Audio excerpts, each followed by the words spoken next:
Like and subscribe my channel and press the bell icon for latest update.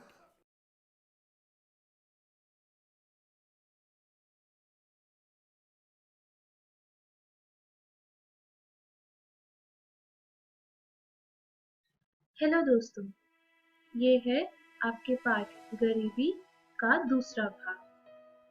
आज के video में हम गरीबी रेखा क्या होती है इसके बारे में बात करेंगे। बिहार में गरीबी की स्थिति किस तरह है उस पर भी चर्चा करेंगे और हम गरीबी के कारणों के बारे में बात करेंगे। तो चलिए आज का पाठ शुरू करते हैं। शुरुआत करते हैं गरीबी रेखा से। दोस्तों, गरीबी रेखा को अंग्रेजी में पॉवर्टी लाइन कहा जाता है। निर्धनता की माप के लिए मुख्य रूप से आय और उपभोग के स्तर को आधार बनाया जाता है। किसी भी देश के नागरिकों के लिए एक न्यूनतम जीवन स्तर की व्यवस्था आवश्यक है।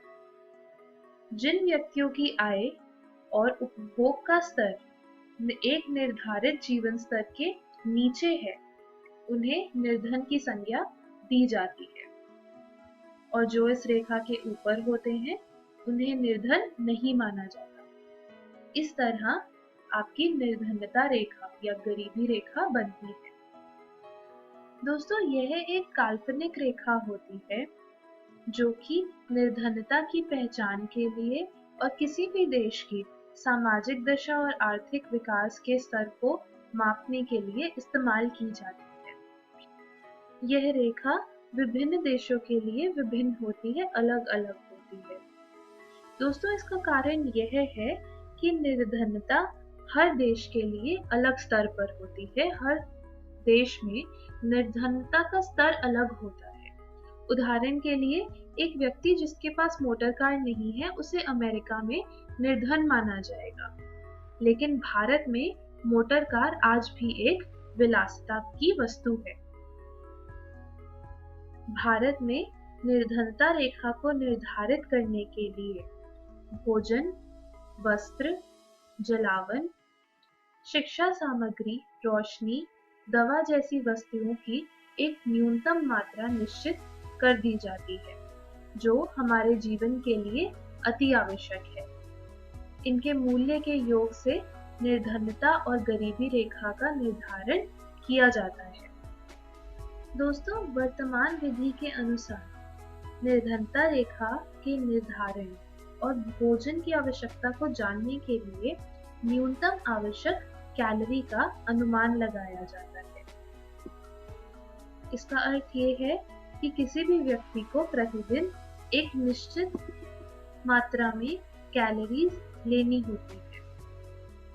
व्यक्ति की आयु, लिंग, कार्य की प्रकृति आदि के अनुसार उसकी कैलोरी की आवश्यकता में भी अंतर होता है। दोस्तों, भारत में यदि किसी गांव में कोई व्यक्ति 2020 कैलोरी लेता है, तभी उसे निर्धनता रेखा के ऊपर माना जाता है।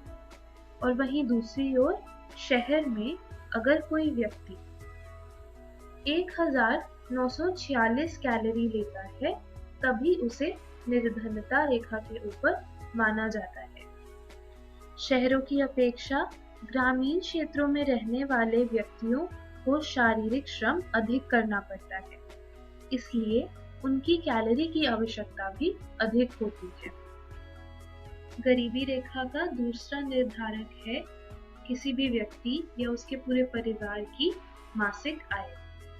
2011 से 12 में भारत के ग्रामीण क्षेत्रों में एक व्यक्ति के लिए निर्धनता रेखा की राशि प्रति माह 816 रुपए थी और शहरी क्षेत्रों में यह 1000 रुपए निर्धारित की गई थी।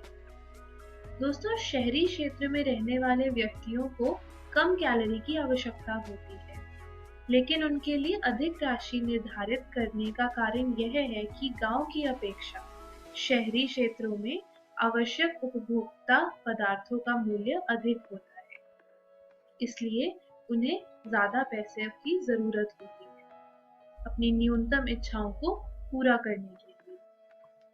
चलिए इसके बाद हम बात करते हैं बिहार में गरीबी की स्थिति के बारे में।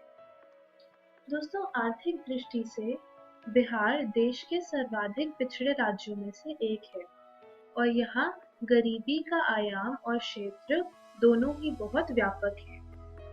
बिहार की जनसंख्या का लगभग 33.74% भाग निर्धनता रेखा के नीचे जीवन व्यतीत करता है, जबकि निर्धनों का राष्ट्रीय औसत अब घटकर लगभग 21.92% हो गया है। ये 33.74 जनसंख्या का मतलब है कि बिहार के 358.15 लाख लोग गरीबी में अपना जीवन व्यतीत करते हैं। दोस्तों, यहाँ शहरी और ग्रामीण दोनों ही क्षेत्रों में निर्धनता की समस्या विद्यमान है। बिहार की ग्रामीण निर्धनता का रोजगार की स्थिति से बहुत ही गहरा संबंध है। दोस्तों, ग्रामीण जनसंख्या का एक बहुत बड़ा भाग कृषि श्रमिकों का है, जिन्हें अपने व्यवसाय में बहुत ही कम पारिश्रमिक मिलता है। कम आय के चलते ये अपनी न्यूनतम इच्छाओं को भी पूरा नहीं कर पाते। चलिए अब देखते हैं कि बिहार में गरीबी के क्या कारण हैं। बिहार में गरीबी की समस्या बहुत ही गंभीर है और यह चिंता का विषय है कि विगत वर्षों में स्थिति में कुछ ज्यादा सुधार नहीं आया है। राज्य में जनसंख्या की वृद्धि दर अपेक्षाकृत अधिक है। यह सबसे पहला कारण है बिहार में गरीबी का। दोस्तों, जैसे जैसे जनसंख्या बढ़ती जाती है, रोजगार की कमी होती जाती है। बिहार में विकास दर में पर्याप्त वृद्धि नहीं हुई और जनसंख्या पर भी नियंत्रण नहीं रखा गया।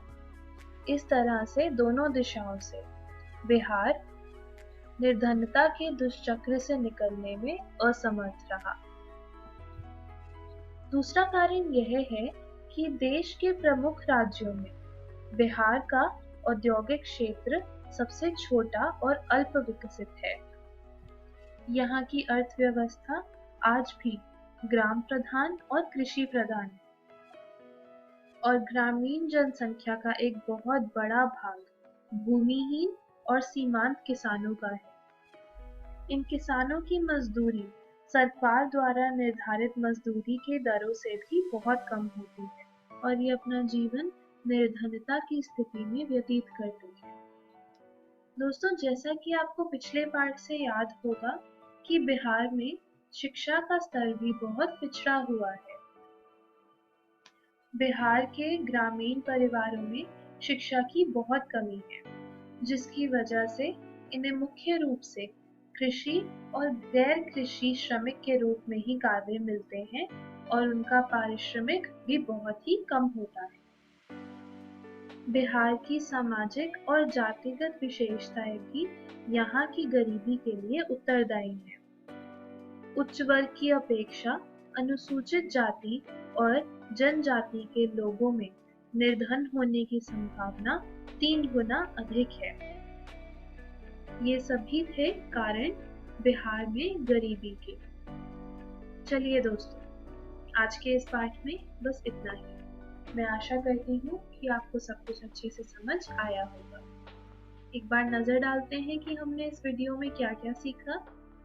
हमने गरीबी रेखा के बारे में जाना, हमने बिहार में गरीबी की क्या स्थिति है इस पर बात करी और फिर हमने गरीबी के कारण जाने। दोस्तों, इस पाठ को और अच्छे से समझने के लिए आप घर जाकर अपनी पुस्तक अर्थशास्त्र में से पाठ 3 गरीबी जरूर पढ़िएगा। अगली वीडियो में हम निदान के उपाय यानी कि गरीबी के निदान के उपायों के बारे में बात करेंगे। धन्यवाद।